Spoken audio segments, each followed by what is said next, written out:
Now we will discuss question number 35 retirement वाले chapter का question number 35 discuss करेंगे। जो अभी हमने पीछे क्वेश्चन नंबर 33 किया उससे आसान ही है बल्कि ये क्वेश्चन, लेकिन आप इसको साथ साथ में करेंगे।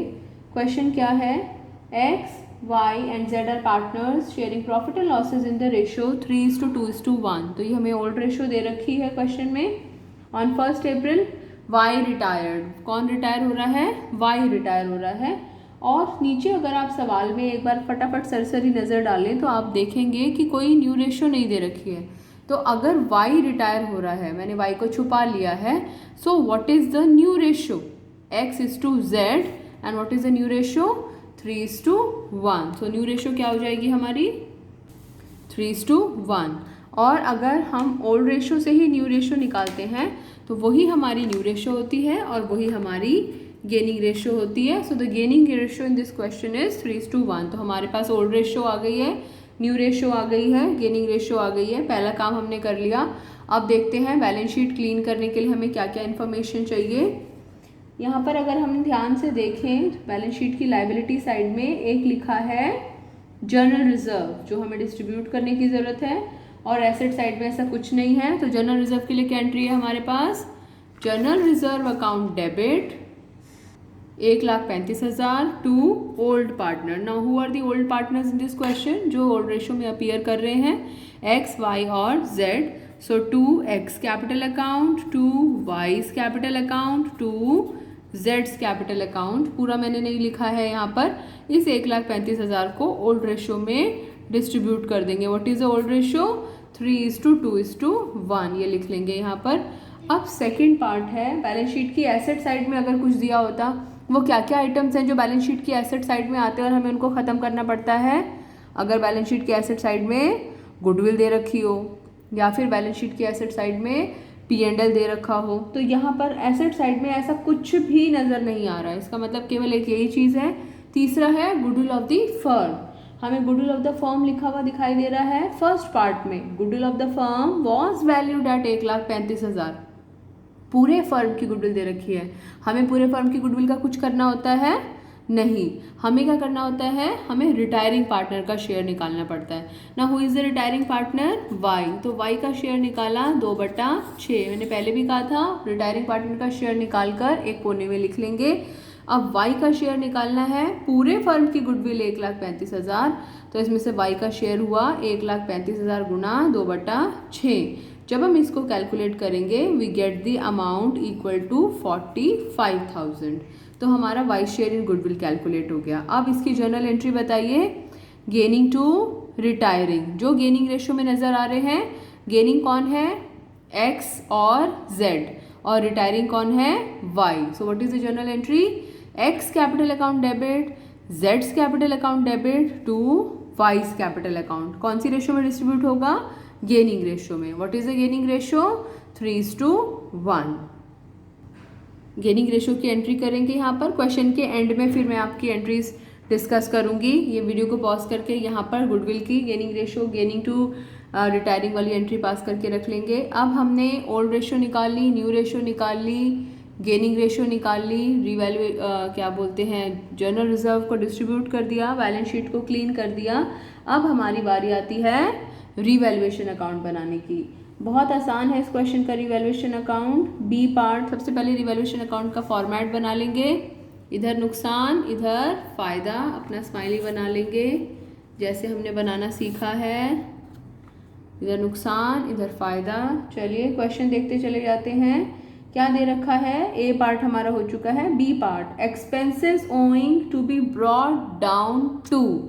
मैंने कहा था जब भी टू या एट लिखा हुआ होगा, जब भी क्वेश्चन में टू या एट लिखा होगा तो हम हमेशा उसमें अंतर देखेंगे, अंतर देखेंगे और बैलेंस शीट में वही का वही अमाउंट चला जाएगा। तो अंतर हमने देखा यहाँ पर, expenses owing brought down to. पहले तो देखो एक्सपेंसेस ओइंग है कहाँ, बैलेंस शीट की लाइबिलिटी साइड में कितने दे रखे हैं, 45,000। 45,000 हमारे एक्सपेंसेस ओइंग दे रखे हैं और वो कहता है it should be brought down to. इन्हें नीचे लेकर आओ कहाँ तक, 37,500 तक। एक्सपेंसेस ओइंग का मतलब है आउटस्टैंडिंग एक्सपेंसेस। तो आउटस्टैंडिंग एक्सपेंसेस को 45 से घटाकर 37 कर दो। तो एक्सपेंसेस का घटना फ़ायदे की बात होती है। सो क्रेडिट साइड में बाय किस नाम से आएगा, expenses owing account with the difference amount, कितना डिफरेंस आ रहा है 7500। एक ट्रांजैक्शन हमारी कंप्लीट हो गई।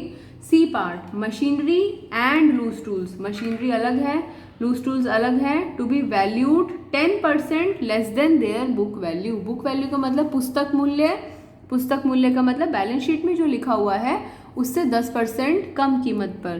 तो मशीनरी एसेट की कीमत घट रही है, सो टू मशीनरी कितनी कीमत घटाने के लिए बोल रहा है वो, 10% लेस करने के लिए। तो 80,000 का 10% कितना होता है 8,000।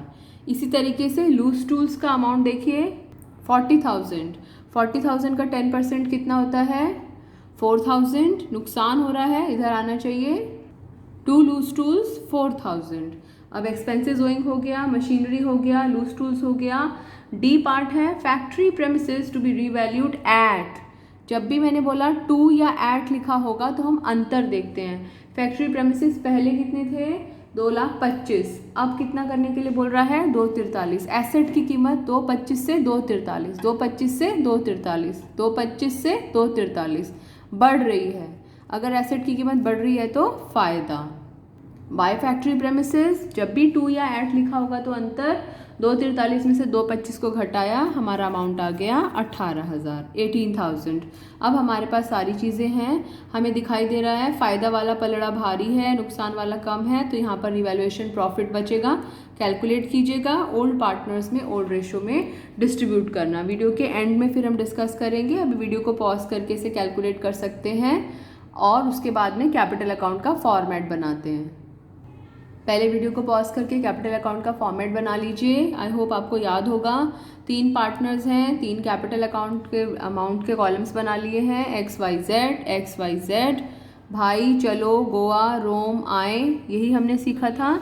सो बी से balance brought down, balance brought down. पहले वीडियो को पॉज करके कैपिटल अकाउंट बना लीजिएगा, फिर ही डिस्कस करना।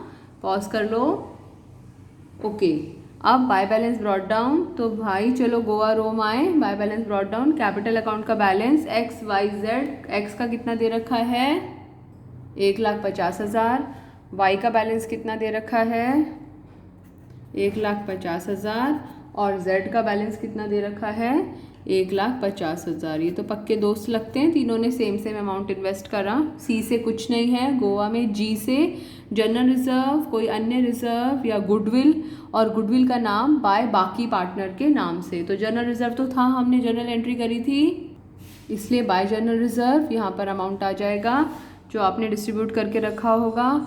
कोई अन्य रिजर्व है नहीं यहाँ पर, गुडविल है बाय बाकी पार्टनर्स के नाम से। बाकी पार्टनर्स कौन है, by X capital account, by जेड्स कैपिटल अकाउंट।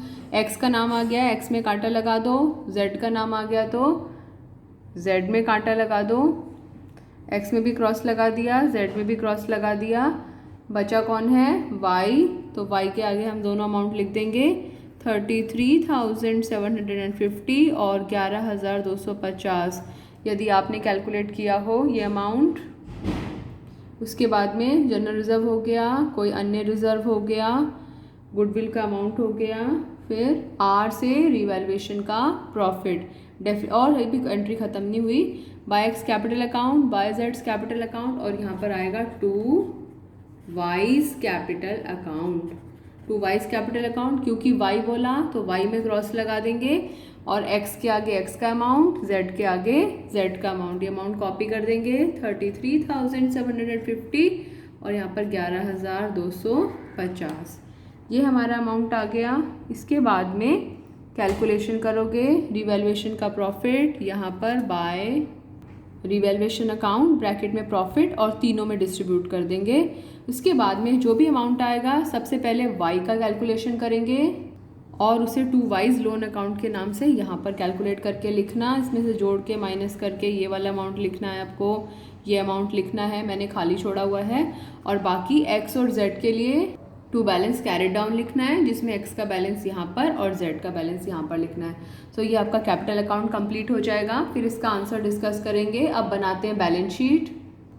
बैलेंस शीट में क्रेडिटर्स में कोई चेंज नहीं है, बिल्स पेबल में कोई चेंज नहीं है, एक्सपेंसेस ओइंग क्योंकि टू या एट में रिवैल्यूएशन में अंतर और यहाँ पर घटा हुआ अमाउंट, तो यहाँ पर एक्सपेंसेस ओइंग आएगा 37,500 और यहाँ पर उसके नीचे वाई का लोन अकाउंट जो आपका अमाउंट आया होगा वो लिखेंगे और एक्स और जेड की कैपिटल जो बैलेंस में आई है। Cash in hand, cash at bank में कोई चेंज नहीं, डेटर में कोई चेंज नहीं, स्टॉक में कोई चेंज नहीं, सेम फर्नीचर प्रेमिसेस एट लिखा हुआ है, जो रिवाइज्ड वैल्यू है 2,43,000 वो लिखी जाएगी यहाँ पर, और मशीनरी और लूज टूल्स में से अमाउंट को माइनस करके लिखेंगे। अभी अगली वीडियो में डिस्कस करते हैं आंसर्स।